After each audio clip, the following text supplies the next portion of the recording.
And there's only two paths: the path of a blessing and the path of a curse.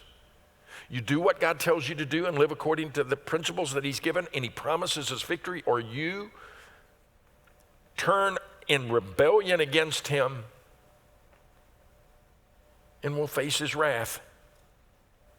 You will know the good land. That's a common phrase that is used there, that God is always good and right, or that good land will be taken from you if you try to do it your way. It really is saying it's either God's way or your way.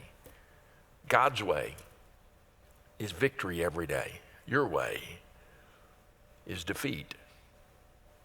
Now, when we say victory, I've got to tell you this: God's view of victory and ours is a little different, perhaps. In the world that we live in today, victory, I guess you could really say that victory can be summarized in two things. There are only two things that people pursue today in victory, and that is health and wealth.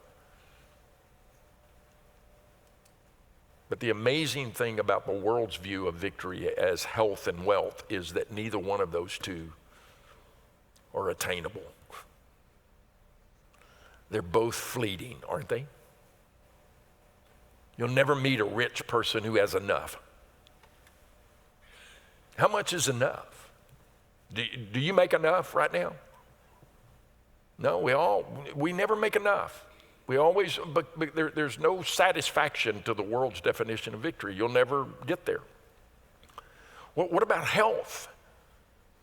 Health for us looks like a young person, right? So we spend millions of dollars every year trying to look like a young person, trying to feel like a young person.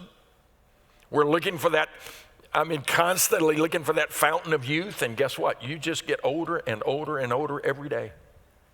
And your health declines every day, and there's not a thing you can do about it. And it doesn't make any difference how much money you got, because success by the world's standards isn't achievable. But God says, you know what? What I want to give you is peace.